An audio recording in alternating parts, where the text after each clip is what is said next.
Joshua LaFon with Simply Vegas Real Estate, a realtor here to help educate current and future Las Vegas locals on selling and investing in real estate. You're probably asking yourself, educate. Yes, there's a surprising amount of adults that when it comes to real estate, don't know the right questions to ask, don't know where to start, and think they need a lot of cash to buy a house in Nevada, which simply isn't true. So Josh has decided to make it his responsibility to teach his clients what they need to know, and equally important, what they need to ask to help ensure making their home ownership dreams a true reality. So make sure you call or text Joshua LaFon today at 702-813-0533. This has been another paid advertisement from Joshua LaFon with Simply Vegas Real Estate. Make sure you give him a call, 702-813-0533. You must be kicking yourself for not walking out when you could. Bad judgment. But don't you worry, son. It will all be over soon. Anthony, give me a boy's name that starts with the letter H. Jose. Bobby, it's me, your daddy, Roberto. Daddy?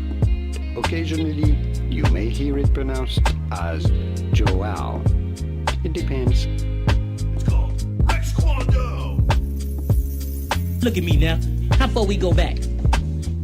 Elementary, jump rope, hide and go see, pitty pat, red light, green light, red light, green light. Hello? You play to win the game. You are tuned into Straight Bet Sports on the Gorilla Cross Radio Network. That's right. You're tuning to Straight Bet Sports live here on the Gorilla Cross Radio Network. I am your host, Jose V. We are coming to you live from downtown Las Vegas, Nevada. We appreciate you guys joining us tonight as you do every single night. I'm going to go ahead and ask you guys for a favor tonight. If you don't mind, as I ask you for every single Wednesday night, please go ahead and press that like button if you're watching us. Drop a comment in the comment box. Let us know what you want to talk about. And go ahead and share the live feed tonight and let everybody know what you are watching and what you are enjoying tonight. We are coming to you live on all Gorilla Cross platforms, GorillaCross.com, the Gorilla Cross app. If you can download it on the Apple App Store or Google Play Store, if you have an Android phone, you could definitely do that as well. Not only that, on all of their other platforms, YouTube, Twitter, Facebook, just go ahead and search Gorilla Cross Radio, and we are on there live every single Wednesday night, 9 p.m. I'm riding solo tonight, or am I? You're about to find out. Normally, it's me and Rob G tonight in the studio, but Rob's not going to be here tonight. He's got a lot of work, a lot of stuff going on. I'm behind the big board once again. Quan still letting me train, letting me do the things here. So I'm just having fun, man. We're having a good night. We're going to have a good night tonight. We're going to chop it up. We're going to have a good conversation. Now, if you want to be part of that conversation, you see the number, you see the website, whatever you want to do. It's going to be live on my Facebook as well. If you want to chime in, we'll be answering as many questions as we can. We do it every single week. But if you want to give us a call and be part of the conversation, you don't like what I'm talking about, remember, we all have our own opinions. That's what opinions are for. We're all entitled to it. That doesn't mean that I'm right. That doesn't mean that you're right. We might end up being right, but let's have that conversation. Let's have some fun. The number to call, 702-608-3259. Again, we are coming to you live from downtown Las Vegas, Nevada. Now, the we that I'm talking about, I'm going to go ahead and introduce my guest co-host of the night. He's a good friend of mine. He is the man, the only one, the first one that had me on live radio out here in Las Vegas, so I greatly appreciate it. Never forget about that friendship. Winn in the house. What's good, my man? How you doing tonight? I'm doing good, Jose. Good to be here. A little hump day action, my friend. And no shortage of stuff going on, to say the least, right? Lots to talk about. We got all kinds of topics we're going to be able to hit on, go across the board. And we might not agree. We might go back and forth a little bit. We'll see what's up. Well, I know there's one thing we're not going to agree about because we were talking about it earlier on the show. And if you follow our social media accounts, Jose V, Winn, Christian Winn, you can definitely catch us on all things social media. Then you know what we're talking about. We're not going to say it yet, but we're going to get into it now. We got a lot of MLB talk tonight, right, Chris? Yeah. MLB playoffs are right around the corner.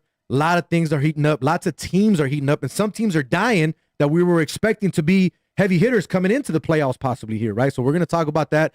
UNLV is right around the corner. Opening day tomorrow. Opening night, shall I say, at Allegiant Stadium. I'll be there. I'm not sure if you're going to be there or not. My first game at Allegiant, so I'm pretty excited. You know what I mean? Want to go check that out. All the protocols have changed. I just got the email from Mark Wallington, so a lot of different things going on. They're going back to regular interviews, one-on-one, face-to-face. So that's pretty cool, especially with all the stuff that happened with COVID, Zoom calls, Zoom interviews. It kind of sucks, but it is what it is. We're getting back to a little bit of normality here. And we got a chance, right, Jose, to cover some games last year with no fans, right? So it's the first game where UNLV football fans will get to be at Allegiant Stadium. So that's why it's special. And it's going to be special also on that Monday night when the Raiders play the Ravens in that Monday night matchup. So no question, it should be pretty cool tomorrow night. A lot going on Thursday night, though. We got the Aces playing here at home. We have the NFL kicking off with the Cowboys and the Bucks playing as well. And then, like I said, we have the UNLV game. Lots going on in Vegas, man. I feel like we're getting there. We're taking that step little by little. I'm excited. Like I said, we're getting back to normal. I want to see what this UNLV team has, though. But aside from football, aside from college football, because I know you're going to bet this weekend. I know Winn has a Winn special. You know the deal, up Jose. his sleeve, and it's ready to come out. So we're definitely going to talk about that because I know you're a betting guy, so we want to talk betting for sure. And, of course, the Jake Paul, Tyron Woodley. I want to get into that because I saw this fight. There's a lot that I have to say about this fight. And, again, it's my opinion. Some people aren't going to like it, but it is what it is. We're going to talk about it. Yep. But I want to thank our sponsors, as I do every single week, man. Joshua LaFont with Simply Vegas Real Estate, my man. We greatly appreciate you. If you haven't checked them out yet and you guys are looking to buy a home, make sure you hit up Joshua. He's on all things social media. Joshua LaFont with Simply Vegas Real Estate. You cannot miss him. And trust me, you will not be disappointed if you're looking to buy a home, even rent, sell. He's doing it all. Trust me, guys. Go ahead and check him out. And, of course, our other sponsor that's been jumping on with us since his third season, I believe now, Eric Navarro from Line 'em Up by Eric, our personal barber for me and Rob. He's cutting out a 5-star barbershop. Hit him up. Check him out. Line 'em Up by Eric on IG. He can take care of you, man. Last minute appointment, whatever you need, he will take care of you. So we greatly appreciate our sponsors. If it wasn't for you, we would not be live on the air tonight. But Chris, let's jump right into it, my man. Let's talk UNLV football. Right. We'll talk UNLV football, and then we'll get into some college football talk. Marcus Arroyo was brought here by former head woman, let's call it that, Desiree Reed-Francois here at UNLV. She's now gone, not here anymore. Some are happy with that. I'm okay with it. I didn't think she did much here. And for her to go to Missouri was kind of confusing to me, kind of mind-boggling, the fact that she would get a bigger job at a bigger conference with the SEC like that, a SEC school. But enough about her. UNLV football. Marcus Arroyo, 0-6 first season.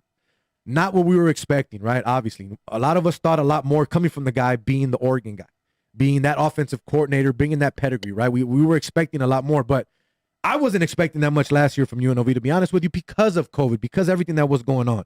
The camps were different. The practices were different. The season was different all the way around. Not only that, you can't really expect much from a first-year UNLV head football coach, right? It's not like you took over Alabama, which is a team that's ready to go, plug and play. You bring someone in, they're probably going to win or get to a national title, right? I need to see more from this UNLV team. I have a bet with Tommy from Heatwave. Right. I told him, I think UNLV wins 5 games this year. Maybe 4. So he says, look, they win 4, it's a push. They win 5, he goes, you got to buy me a jersey. I buy you a jersey of your liking, right? I'm expecting big things from this team, Chris. I honestly think that they can win this first game. I know you're saying, we're talking about it outside, I think they're going to get worked. I think they're going to lose this game. I didn't say they're getting worked. I said that I don't think they come out of the winning end. Okay. But if you're asking me about what this program is about right now, Marcus Arroyo came in. It's a program that's starting from the ground up, okay?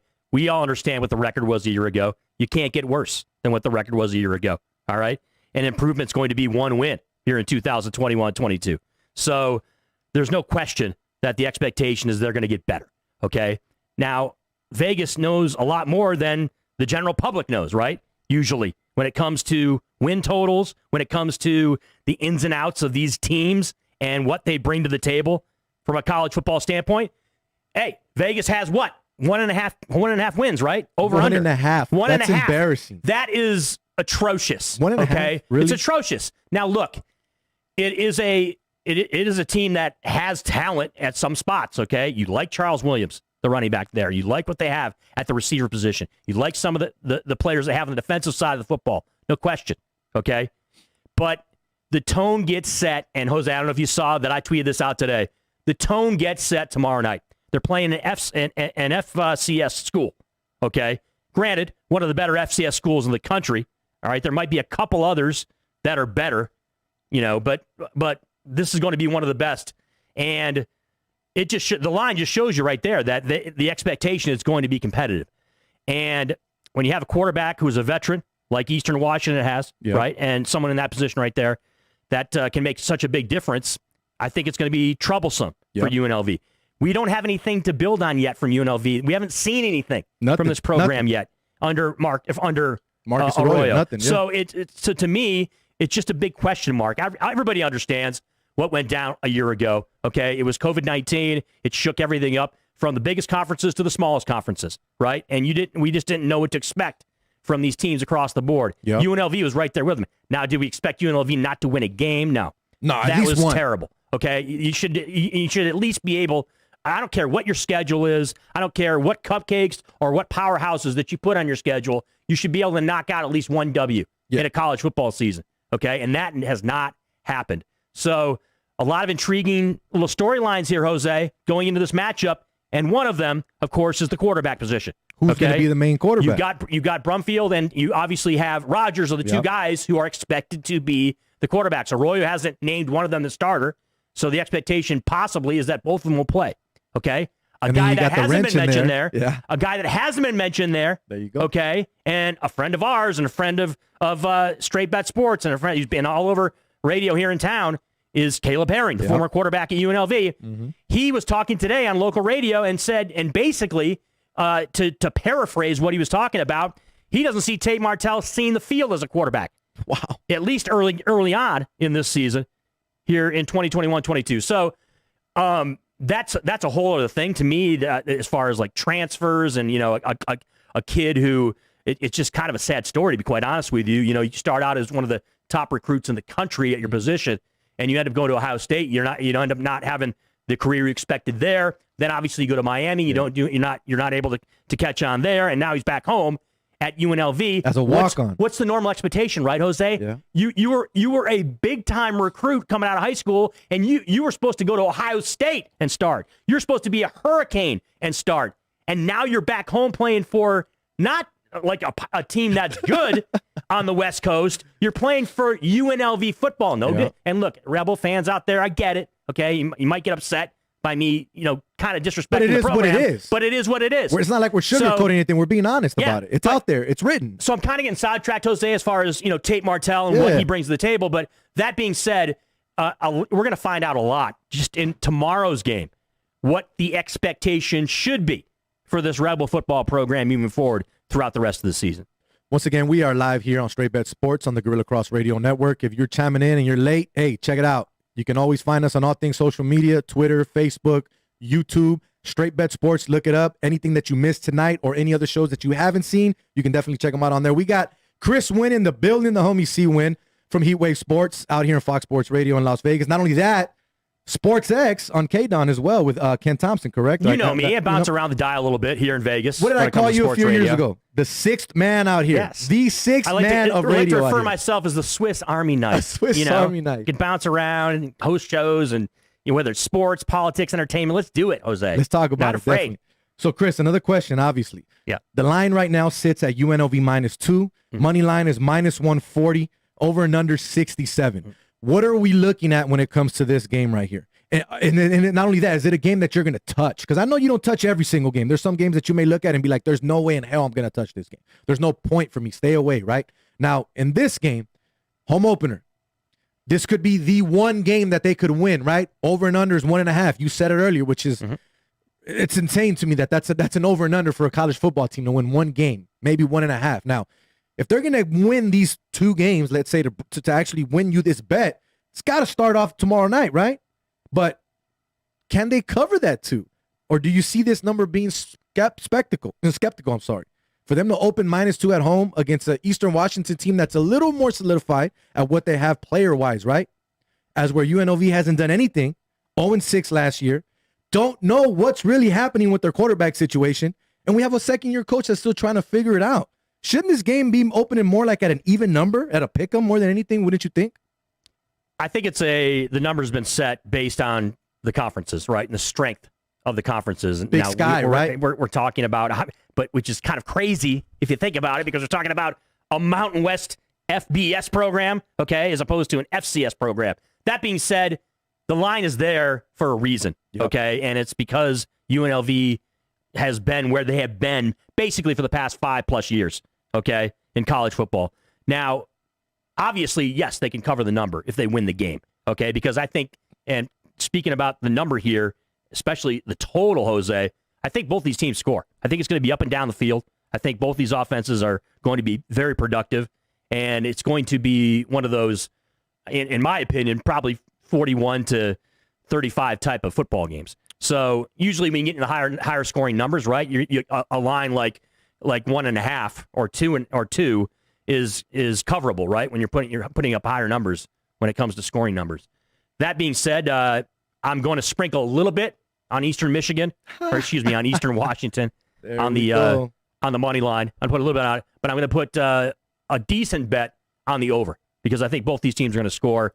And despite the fact that when you come into the college football season, normally, with any football season, whether it's college, high school, or the NFL, the defenses seem to be ahead of the offenses. I just don't see it in this kind of matchup. I think that both these teams are going to be able to get up and down the field. And so there will be a plethora, Jose, of scoring going on at Allegiant Stadium. So the fans will be pleasantly surprised by the action that's going on there. I just don't know if the Rebels are going to be the team that's going to be on the right side of it when it's all said and done.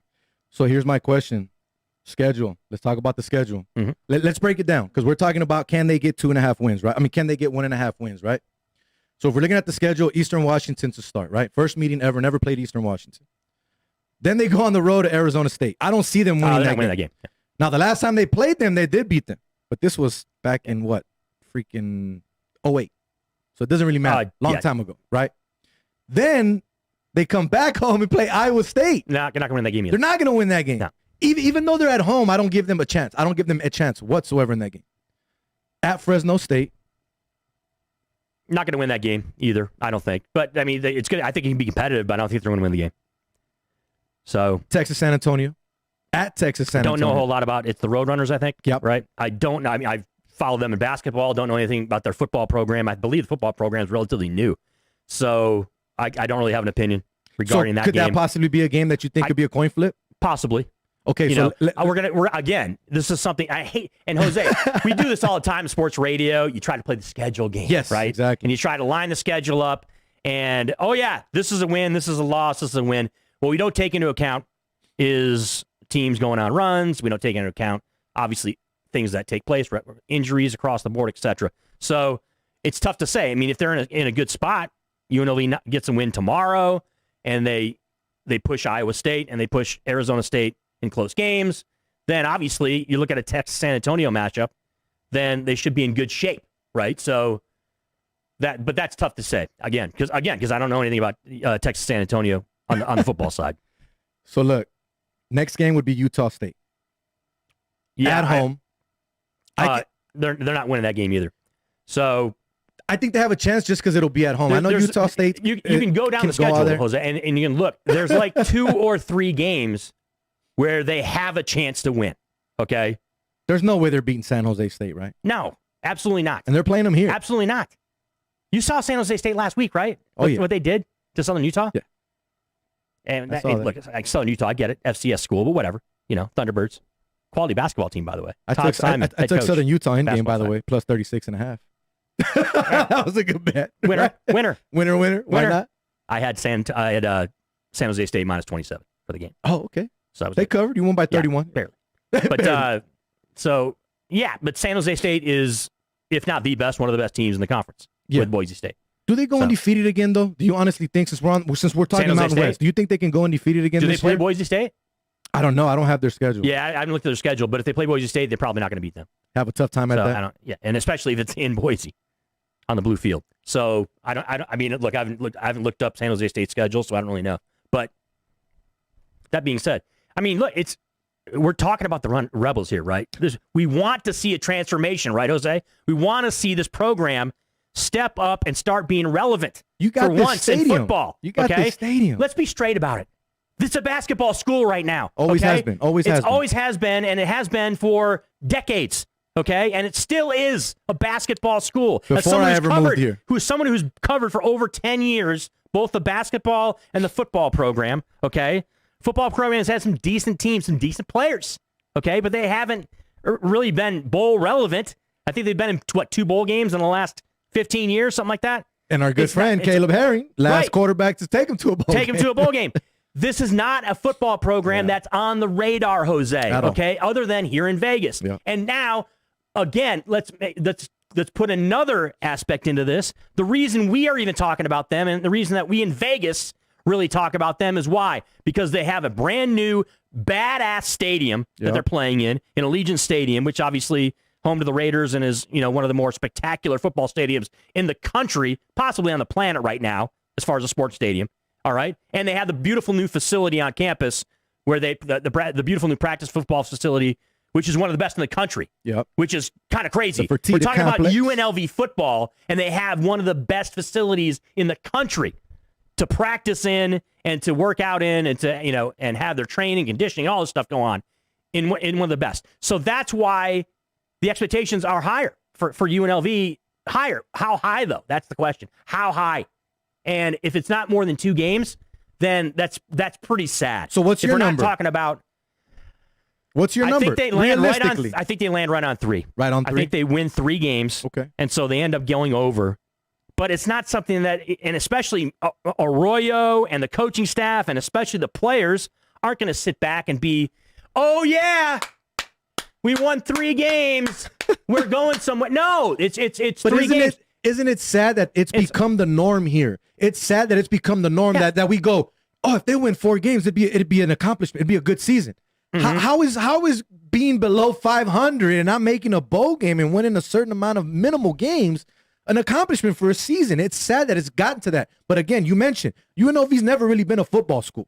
No. But people shouldn't have those type of expectations or say, oh, this is great job. You won 3 games. Awesome. No. That's what they did with Coach Sanchez. Mm-hmm. He would win 3, 4, 2. Oh, but he beat Reno 3 out of 4 years, so we're okay with that. That doesn't make any. You didn't win anything. You didn't even get to a bowl game. So I think that people need to start understanding what this team is and what they really are about. But at the same time, I have to push the fans. We have a new stadium. UNLV needs to do something different to try to get more fans in this stadium. Because you're not going to fill 60,000 seats. We know that. 65,000, whatever the Legion is. No. They're probably going to black out half or middle part of the stadium more than anything, or red it out, whatever you want to call it, because of the UNLV colors. I know they're probably going to cover a couple portions of the stadium. Because there's no way. What do you think they could get? Maybe 10,000 people? I got to be honest, Jose. If you can get 10 to 15,000 there tomorrow night in a game that's going to be televised, I believe, right? Mm-hmm. It's because there's not that many games that are going on Thursdays and Fridays, and they're calling this week 1 now, even though it was week 0 last week. So you want? I mean, obviously the goal. I think you'd be overjoyed to get 15,000 fans there. Okay, could there be 8,000, 9,000 possibly? Now, again, but this is, to me, it's not about what the team is expected to do that's going to get the fans there in this first season. It's the novelty. It's pure novelty. Let's be straight up. Let's be honest about it, intellectually honest about why people are going to go to UNLV football. They're not going to see UNLV play Eastern Washington tomorrow night. Okay, they're going to go because you can go into Allegiant Stadium. You can see the fantastic facility. You can be in an atmosphere where there's college football going on. Yeah. Okay, and that's all fine and dandy. That's great. There's no problem with that. There's nothing wrong with that being your motivation to go there. But let's not be dishonest and start talking about, well, yeah, the reason that they should be able to get 15, 20,000 fans or 17,000 plus is because we want to see UNLV just, start ripping things up in the Mountain West. No, it's not going to happen this season. Yeah.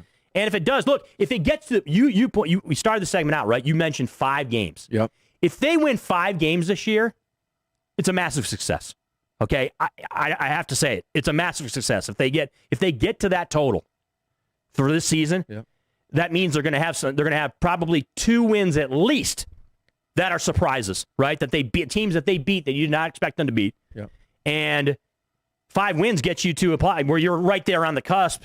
Where you mentioned Tony Sanchez, yep, there were points during Sanchez's tenure, right, where when they were getting to 4 wins and 5 wins, we're on the cusp of being bowl eligible. We're right there. We have a chance. You know what I mean? So if they do get to 5 wins, Jose, early too, and if they get there with like 2 games left or 3 games left, people will be starting to chirp and they'll start to say, hey, we might have a chance to, to play in one of these December 22nd ball games. You know what I mean? Yeah. So, I mean, the fans will look at the people who are fans. I'm not a fan. I'm someone who, has covered the team, but I've never, I don't want them to do bad. I'll say I'm a fan of the Running Rebels. That's all I've known basketball since I was out here. Yeah, but I have other college teams that I support.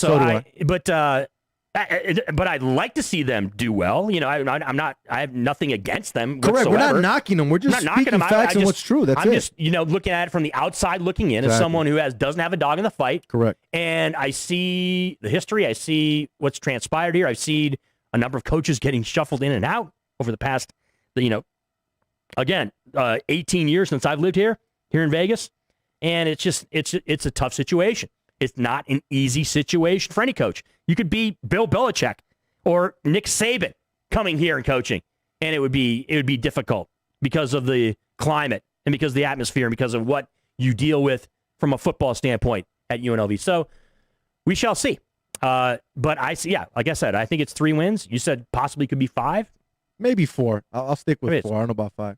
Yeah. Did the Braves just get another one? Nope, flight out to left. Yeah. Sorry, guys. We got Braves the game tied up here. Up, by the way, against the Dodgers. If you already know, 2-run homer. We got the game up here. We always got games going up here.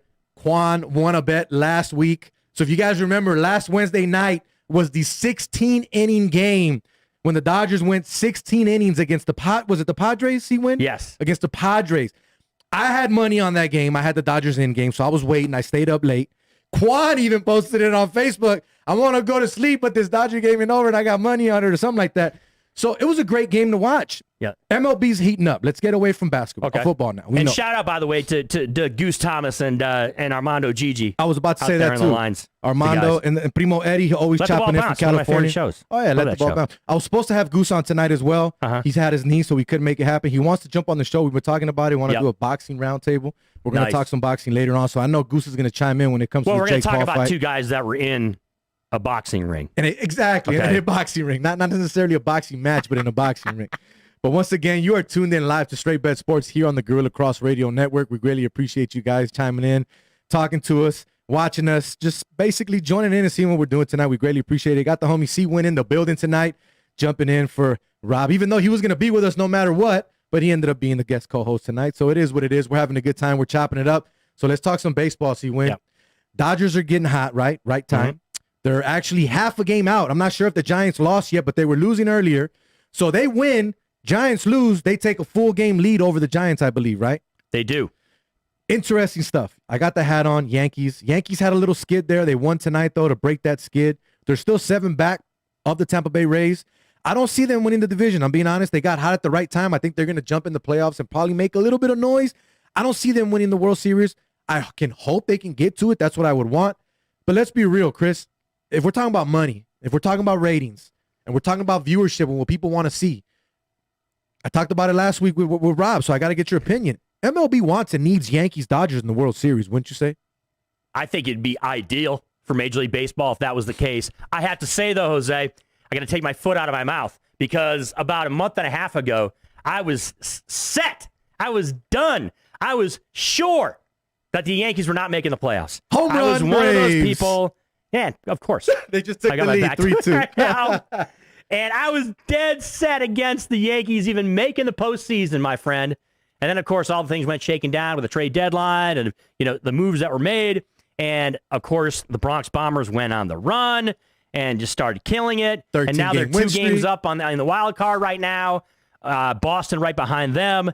And so you've got, two teams from the American League East at the top of the wild card rankings with Oakland right there behind 2 games back. And a bunch of other teams basically vying for the possibility maybe of getting up there, but probably not. And so it was a surprise to say the least. Another team that has surprised me also has been the Dodgers and how things have, because I really did think, Jose, I got to tell you, I really did think the Trevor Bauer situation was going to be much more detrimental to the Dodgers. Distraction, right? Yeah. I thought it was going to be a distraction, and obviously not having a guy like that there, on your pitching staff was, when he's 100% right and when he's set and ready to go, he's one of the best pitchers in baseball. I thought that was going to be a problem. Obviously, it's turned out to be addition by subtraction almost with him, and obviously they picked up Max Scherzer, who can absolutely fill that void. So Monster. the Dodgers look like they're rolling right now. And we obviously talked about that division, right? And said, oh, the Giants are there. And a lot of us thought the Giants were going to fade. And we thought they were going to fade even earlier than, than even the last month or so. Hasn't happened. The Giants are still there. They're still right there. If you've been following the show, show, going anywhere. I've been talking about the Giants because they've been betting underdogs to win that division underneath the Dodgers, but yet they've led the division all season, so it's made no sense to me. But I'm sorry. Continue what you were saying. Yeah. So now you got just a battle going on right now between San Francisco and Los Angeles there at the top of that division, and San Diego's fallen off. I mean, San Diego's 14 games back now, and this is San Diego team's a team that's 4-6 in their last 10, and complete moonwalk. And it's been rough going to say the least for the Friars down there. So I still think that from a talent standpoint, San Diego should be right there, but it doesn't appear to be the case right now, as you just got a lot of quality teams right there in the National League. In the Central, Milwaukee's basically running away with it in the Central, and you got a battle going on between three teams, kind of, I guess. Because the Mets are only 5 games. Mets are under 6 games out. Philly's hot too, and Philly's right there too, 2.5 games back in the National League East too. So 5-game winning streak. And Philadelphia's got the talent. I mean, Philadelphia could absolutely throw a monkey wrench into things come playoff time in the National League with not only the bats they can throw out there, but the guys they have with the arms on the bump. They can absolutely be right there. So and don't forget about Atlanta is not a shoe-in by any stretch. No, not at all. To cause real problems. Sorry, Goose. I know you're watching. You're a Braves fan. You're a Braves fan, but it's been rough. It's been rough. It's been really rough with them, man. Definitely. But and not only that, the Phils. They got a good manager. George Girardi won a World Series 100%. With the Yankees. Yep. Not only that, he also won it as a player. He's got great pedigree. So if anybody can get this team to the promised land, it could probably be Joe. Not saying the Phillies are going to win anything, but they're getting hot at the right time, just like the Yankees did. But the Phillies are in an easier division, meaning it's a closer race. The Rays have been all over that division all year, so the Yankees nor the Red Sox have had a chance to even catch them. You see what I'm saying? So it's a big difference in the division. And another team that got hot recently, of course, was the Reds. And Nick Castellanos, by the way, huge game today. But grand slam and a home run also, like back-to-back. But Cincinnati right now sitting in that second wild card. Yep. So you've got the Dodgers who are far and away going to be, it's either the Dodgers or the Giants. Whoever wins that division is going to be the number one wild card team, probably. And then you've got the other teams in San Diego, the Phillies, and even the Cardinals still in the mix when it comes to the wild card. But that being said, so much of the intrigue, right, in the National League is about the National League West and those teams battling it out. And when you do understand Major League Baseball, obviously they pack it in at the end of the season. You're playing all the teams in your division usually at the end of the season. So you're going to see a lot of intriguing battles there across the board with those teams. So, and then, of course, I mentioned, obviously, Milwaukee in the Central. They could be dangerous come playoff time, and then the East should be fun too as well. But we were kind of bouncing around. But getting back to the American League, the American League West is just it's strange to me because I look at this and I think to myself, Houston could be possibly the most talented team in baseball, but right? Oakland's right behind them. But Oakland's right there, like record-wise. I mean, they're right there. Yeah. And they have absolutely no business being right there. Look, Matt Chapman, I get it, okay? Olsen, I get it. You got a couple guys there, but if you force me right now to name 5 guys in the starting lineup for the Oakland A's, can't do it. Can't do it. I can name more guys that are playing for the Aviators right now that I can name for the Oakland A's. But but the point being is that they just continue to win baseball games. They're right there, and it's not. Look, they're 5 back of the Astros, so the Astros haven't locked that division up either yet. So you're talking about the West. You're talking about the AFC. The West in baseball here. The American League West. I'm sorry. Right. Thinking about football over here. I'm all stuck. Oakland 73-60. Houston 78-55. Check this out. They went on a freaking skid. They're 3-7, right, in their last 10. Yeah. Houston's 5-5. So think about this. They could have caught up if they would have got a couple of those games out of there, right? Exactly. But then here's another team that you can't sleep on that's doing the things at the right time. Seattle. Seattle's only 1 game behind Oakland, and they're right there. If they get hot at the right time and Houston continues to play the way that they have, meaning very inconsistent, anything's possible in the Western Division. Now, my question to you is here. For this baseball season, right? Yep. And I'm going to give you mine first, and then I'll get your take. Out of all the teams in MLB, who has been your biggest I'm not surprised team, if that makes sense? To me, it's the San Diego Padres. A lot of people had this team up on a pedestal because of the guys that they signed, the talent that they have.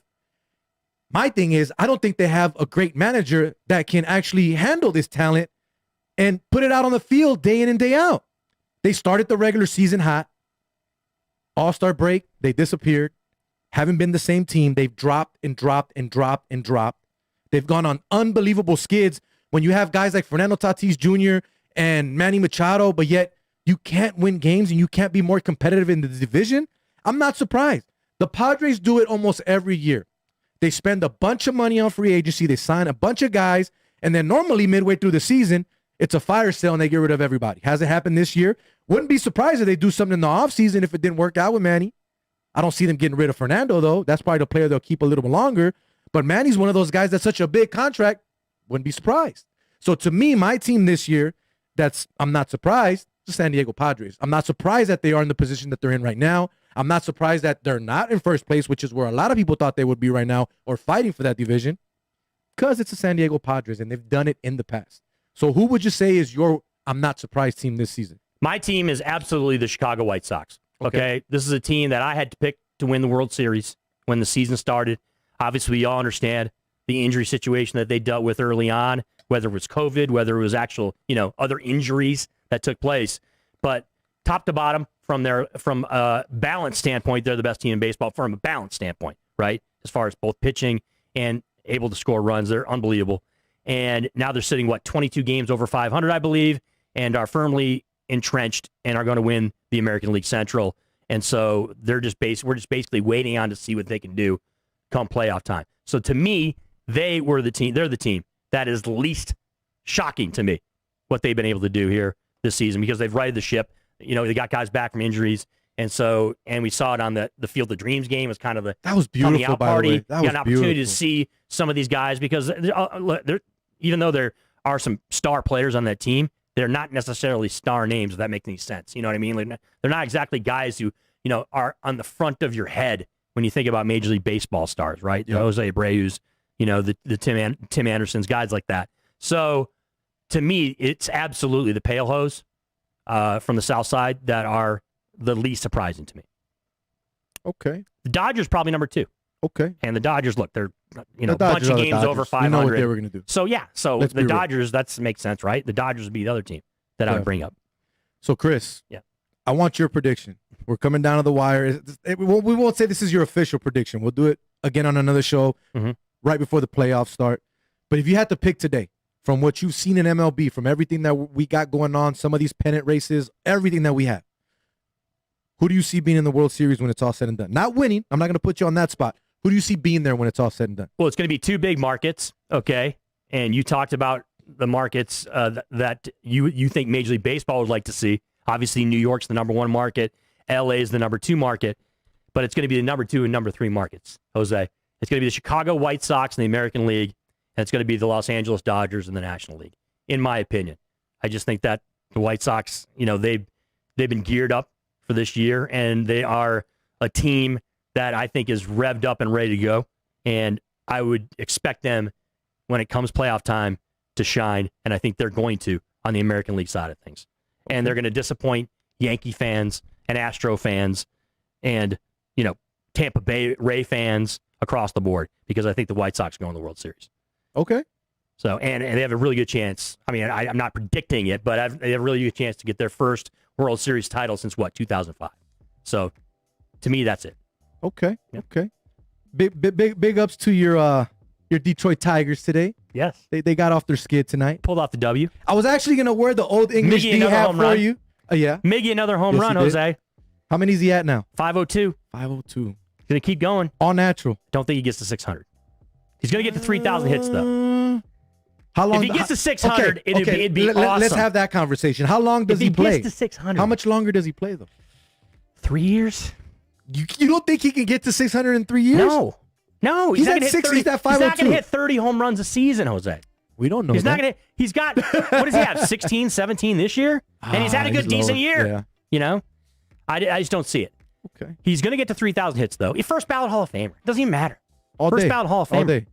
Easy. Do they go? I'm kind of drawing a blank now. Do they wear actual team hats on their plaques? I don't think they do. Not in Because if they Cooperstown. I don't did, think it'd be real dicey with Miggy. Yeah. Because he won his With the only Marlins. World Series title, and he played 6 years in Florida with the Marlins. But he's played a whole lot more in Detroit. So, but big shout out to Miggy for his 500th home run. That was pretty cool. Big shout out to Miguel Cabrera. Dodgers are now down 3-2. We are in the bottom of the 8th inning. Don't look like they want to take that lead, man. Every time they get close, it looks like they take a step back, and it doesn't work out. Rally time, Jose. And it doesn't happen. Now I'm gonna give you a story. A couple nights ago, Dodgers were playing, I believe it was the Braves. They were tied. I'm like, okay, you know me. I like betting in-game. You know, that's my thing. I'm an in-game wager type of guy. I put in my bets beforehand, but I like in-game wagering more than anything, right? I forgot what the number was. It was a high number, but I got them at -2.5 at plus money, right? Right. I'm sitting there going, what should I do? I put the bet in. It's rolling. Boom. Goes in. 10 seconds later, base hit. They take a 2-run lead. I forget. I'm over here celebrating. Like, yeah, I got it. No, it's 2.5. I'm like, I need one more. They get it out. I'm like, no. And then they come back. They win the game. They cover 5-2. Yeah. Great game. You know what I mean? I don't know about you, but when it comes to betting, to me, I love the in-game wagering. I know you like your parlays. You're a big parlay guy. I know that. But when it comes to betting, are you into that? Are you into the in-game 100%. wagering? I absolutely. Where do you find take yourself more shots in-game in-game wagering? On what sport do you find yourself doing the in-game Everything. wager more? Every sport. On everything? Basketball, football, What do you prefer baseball. it, though? What do you think is easier? I prefer it probably in basketball. Basketball? Because it's so immediate. I mean, Okay. you're talking about, it's just the action is just nonstop. Baseball. Totals or it sides can in be. basketball? Basketball, no, I usually do it.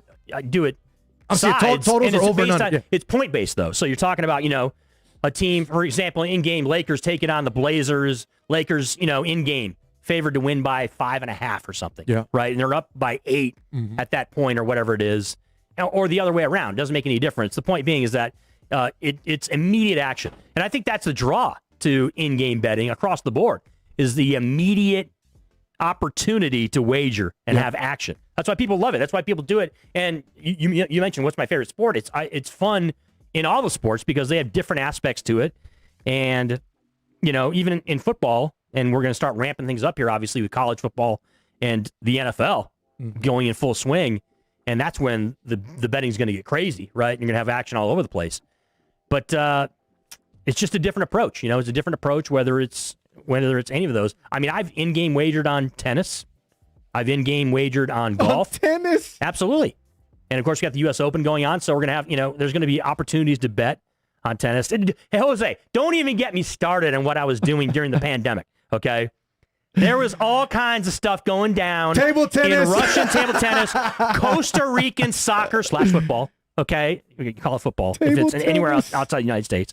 Costa Rican, Slovakian, you name the country, Russian soccer. I was betting all kinds of stuff. Crazy. We were wagering on sumo wrestling. Yes. In Japan. Sumo wrestling. I remember that. Oh, And- my God. Late night sumo wrestling. Yes. And you talked about table tennis. Table tennis was crazy, too, because... How are you even following it, though? You have to go on the web, and you could get immediate scoring updates. There's no... We actually did my find God. Jose, we found some video. There was some tournament. It wasn't even in Russia. It was I think it was in the Ukraine or one of those countries that used to be in Russia, but it's not. It used to be in the USSR, but it's not anymore. But they had video on some obscure site. And it was like watching, old high school videos from the 1980s and 90s. You know what I mean? Like those old football high school videos. That's back when I played high school football and college football. Bring it back to old days. Yeah, back where it was very grainy. Well, that was the case with Ukrainian table tennis that we were wagering on online. But if you didn't get any video, you could still see the scoring, the way that the scoring was. But yeah, so that's my degenerate moment of the night here on Straight Bet Sports with Jose V. Straight Bet Sports yeah. Live here on the Gorilla Cross Radio Network. We are joined by my good friend Chris Winn from Heatwave Sports out here in Fox Sports Radio in Las Vegas. We're just chopping it up, man, having a good time, talking sports betting. We got games up on the screen as we do every single Wednesday night here on the Gorilla Cross Radio Network. We appreciate you guys joining in and watching us tonight. Everybody on Facebook, Twitter, YouTube, we appreciate you. Again, if you want to give us a call, phone lines are open, 702-608-3259. Anything you want to talk about or anything you want to mention based off of what we talked about, then we appreciate you chiming in. So, Chris, you got a football jersey on. Yes. So I want to talk about a little topic here in football before we get to our final topic of the night to end out the show. Cam Newton got cut, as everyone knows. He was cut by the New England Patriots here yesterday, I believe it was. A lot of people coming out and saying they're shocked. How could this be? You know, why did this happen? Or they did him wrong. You know, the COVID thing. I'm not surprised. Mac Jones showed up and showed out in preseason. He played in a pro-style offense at Alabama, right? If you saw the preseason games or even highlights, because I know a lot of us don't watch preseason football, but if you saw the highlights, Mac Jones looks like he's the real deal. Now, again, I'm always the guy that says, let's not put someone on a pedestal yet because it's only preseason. We haven't seen him against the real guys, right? The real defenses, the real number ones. Let's just say that. But I'm not saying that I like the move because I have anything against Cam. I like the move because I don't think Cam's going to bring you anything this season. He didn't really bring you much last year. I know he had the COVID issue and the injury or whatever it was, but I just don't see it happening. I don't think Cam was going to be the answer. He wasn't going to be the long-term answer. And if you see what you're getting in Mac Jones, and not only that, this kid's going to cost you a lot less than Cam Newton is this season. Remember that. Cam Newton was on the books for a lot more money. I like the move. I'm not a Patriot fan. I'm a Jets fan. Obviously, I would hope and pray that they would have kept Cam Newton because I think they would have been worse with him. But I'll be honest with you, I like the move. I'm not surprised that Bill Belichick did it. For those of you that are saying that Bill Belichick did it because of COVID and because of vaccinations, because if you do know, Cam hasn't came out and said if he is or not. He says he's going to keep it personal. So he hasn't told anyone if he's vaccinated or not. No one knows, which is the craziest thing about it. So I don't think it has anything to do with vaccination status. I just think he was out for 5 days. He missed 3 practices. Mac Jones had time with the number ones, and he looked better. So they're taking that shot. It's Bill Belichick. How can you go against the guy and say that he made a bad decision here? Now, I think it was a good one. I think Cam will land somewhere else. There's a multiple array of possibilities for him to get signed somewhere. Not saying he'll be a starter right away, but he can definitely get signed somewhere where they're not really solidified at the starting quarterback position, and he'll be a good backup option if something were to happen where they have to change him out. What are your thoughts on that and the whole Cam Newton situation? See, again, I'm like you, where we can look at this reasonably because we're not Patriots fans, right? Correct. We can check it out from the outside looking in and say, okay, let's take a look at this and break it down. I think there's a number of reasons why Cam Newton's not there anymore. You just mentioned the vaccination thing. I think that's part of it. And by the way, I believe he's not vaccinated. I think that's been established that he hasn't been vaccinated. Well, no, the article I read today states that he still has said, I'm keeping it personal. Yeah, but I'm pretty sure from all of the media that I've seen, both in radio, television, everyone either is under the assumption or understands that he's not vaccinated. Either way, if he is or isn't, whatever. It doesn't really matter. I don't think that was a huge factor, but I think it could have been a factor. Yep. I think also could have been a factor is that he's due $15 million this year. Okay? I think that might come into play. That's what I was saying. All right? Yeah. Also, you mentioned very valid things as well, too. How about Mac Jones? Played well, okay? Yes, we get it. It's the preseason, okay? And you don't want to go nuts about a guy in his first preseason, all right? But this is a scenario where you have a history with Mac Jones where he's been with a coach who, by the way, knows Bill Belichick very well. Nick Saban, Bill Belichick are buddies, okay? So you know, back and forth, there has been a tremendous amount of information back and forth between those two guys, and you know Nick Saban has been in his ear saying this kid is not he's not saying this negatively towards A.J. McCarron or these other Alabama quarterbacks that didn't pan out.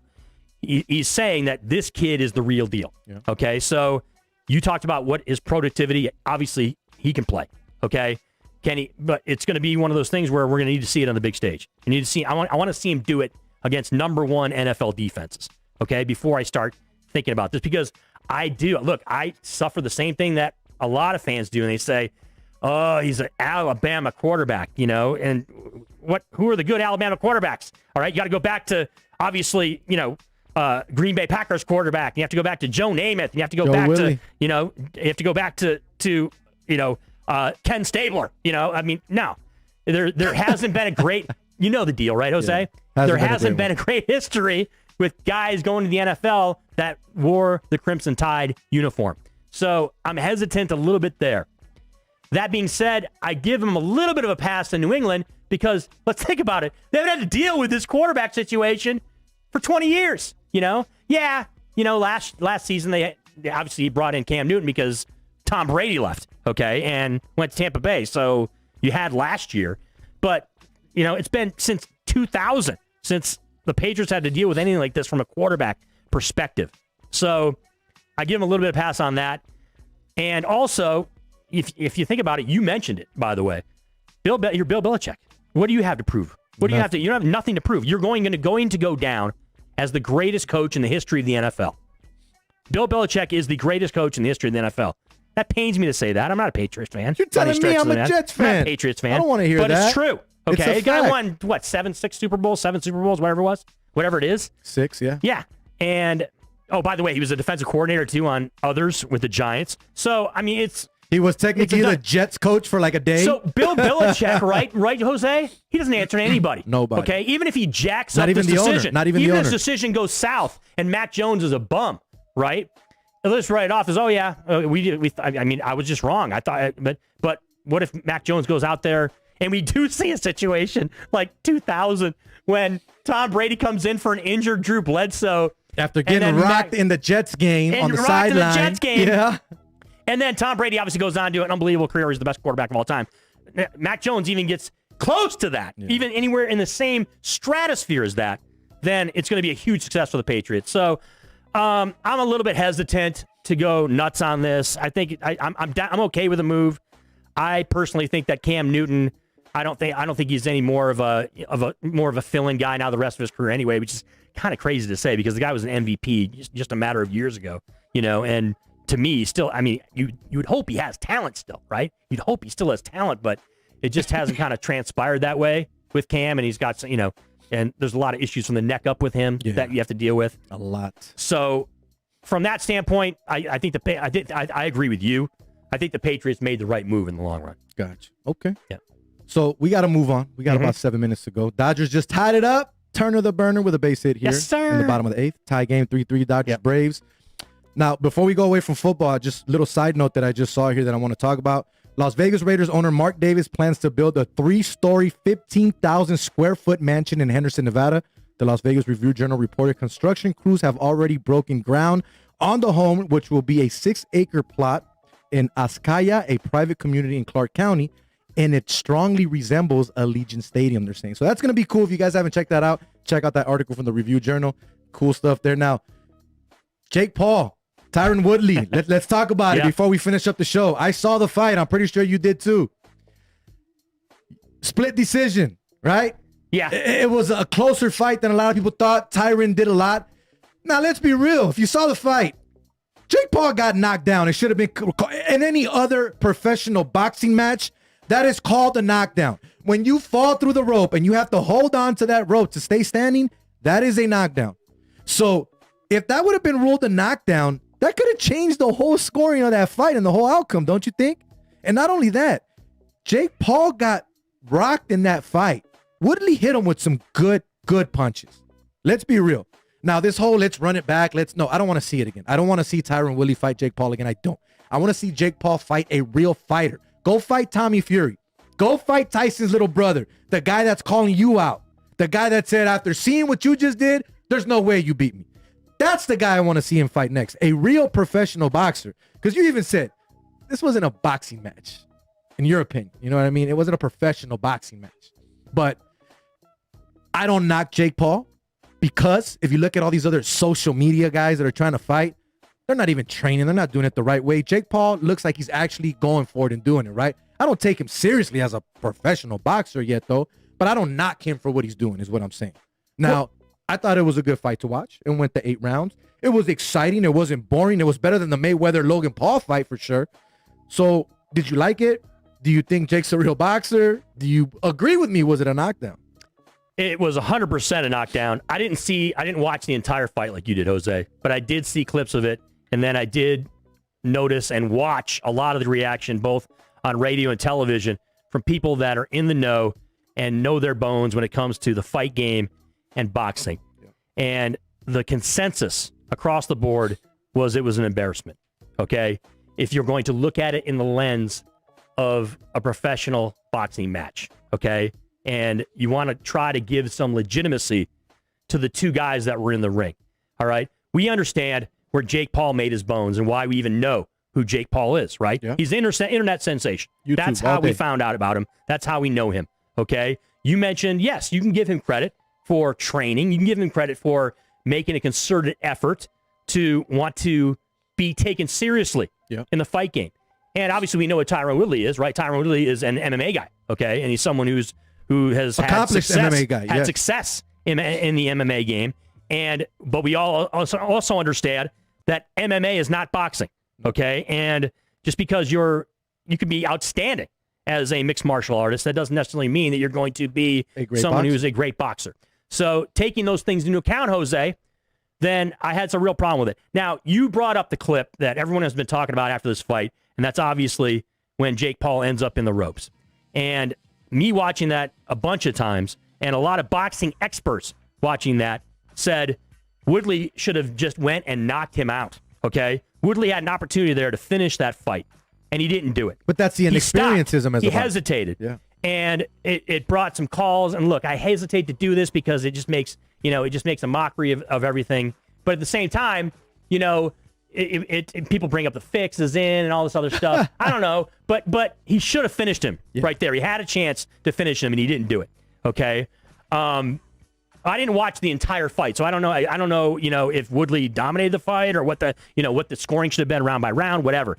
But the consensus is that Woodley didn't lose the fight. No. Okay, so a split decision, obviously you give it to Jake Paul, and what does that do? Well, that just fuels the fire even more for people to want to give him legitimacy. Yeah. What he's got to do to get legitimacy, you mentioned it, Jose. He's got to fight real fighters, real boxers, guys that have gotten in the ring and fought actual other real fighters before he's going to get the respect that he wants. And maybe he does want it, maybe he doesn't. Maybe he's just doing this to get more exposure so that he can, so that he can blow his name up even more when it comes to the internet and when it comes to YouTube and all this other stuff. Possibly. We know what kind of day and age we live in, right, Jose? When it comes to the internet, people want to sensationalize themselves. And I get that. So maybe if that's his thing. If he wants to be a real fighter, though, and he wants to actually fight boxers, and he wants to get the respect of the boxing media, where they're talking about him as someone who could be either a contender or a second, or somebody that could be mentioned among contenders, he's going to have to fight real people. And look, he's still young enough. I guess he could do it, but he's got to get in the square. He's got to get in the ring with guys who are actually legitimate fighters. Yeah, I agree. Bottom line. I agree. 100%. End of story. That's it. That's the only way that people are going to take him serious. Yep. Now, again, if you've heard me before and I said it over and over again, I sound like a broken record. I'm okay with guys like Jake Paul that are going to get in there and fight real guys, right? And they're going to take the sport seriously and train. All these other social media guys and these TikTokers and all that, you want to fight? Take your butt inside an octagon. I want to see a real fight because you guys are just talking trash because you hate each other because you're stealing each other's TikToks and freaking videos, which is ridiculous. You hate someone, you want to fight them? I want to see you grab, pull, kick, do all that. I don't want to see you in a boxing match because you guys aren't boxers. So let's stop with the whole social gloves thing and all that. It's losing money anyways. It's not as popular as people are saying. But see, Winn, my man, I appreciate you. Absolutely. We are at the end of the show fun now. Coming in and chopping it up with you, Jose. Good conversations. Let everyone know where they can find you, man, away from here. All over social media, my friend. A couple of shows here in Vegas, whether it's on KDWN, over on Fox Sports Radio here in Vegas as well, too. And follow me on social media on Facebook and also Twitter at Christian Winn. And also on Instagram, my friend, at CWin77. Because, Jose, all the youngsters, and I mean youngsters by under 40. Under 40? The gram is the thing. So that's where you can find me on the social media sphere. There you go, my man. Well, it's Chris Winn. Greatly appreciate you chiming in and being here with us tonight and just giving us your thoughts and your conversation. We greatly appreciate you, man. We're definitely going to have you back on during the football season because we got a lot to talk about there as well. We're at the end of the show, man. We greatly appreciate each and every one of you guys chiming in tonight. Primo Eddie, I always give you a shout out. Goose Thomas, Armando, everyone that hit me up on Twitter tonight as well. I greatly appreciate you guys. And even the people that text me, man, I greatly appreciate you guys. We're going on a year and a half here at Gorilla Cross. I love it. I'm excited. A lot more things to come. It ain't over, man. We're just getting started, as crazy as that sounds. I've been in this media game going on 5 years now, and I think I'm just at the cusp, man. I got a lot more to go, but we're going to have a lot of fun now. Well, my final thought of the night, I just got to say one thing first. Thank you to our sponsors, as always. Eric Navarro, Joshua LaFon. Hit them up. Trust me, you will not be disappointed. My final thought. I've said it earlier on the show, and I've said it on numerous shows, and I'll continue to say it, and I even say it on social media. Opinions are opinions. We are all entitled to our opinions. That's why they are there. Opinions are not factual. Sometimes they can be, but it doesn't mean that they're going to be. It doesn't mean that they're true, and it doesn't mean that they're right, or that you're always going to be right. With that being said, my opinion is that Kanye West's new album, Donda, is trash. Whether you like my opinion or not, it's mine. I don't have to know music or be involved in music to give an opinion. With that being said, I am Jose V. For Chris Winn, Rob G, not in the studio tonight, Quan59. It's another episode of Straight Bet Sports here on the Gorilla Cross Radio Network. We greatly appreciate you. We'll see you next week. Same time, same channel. Peace.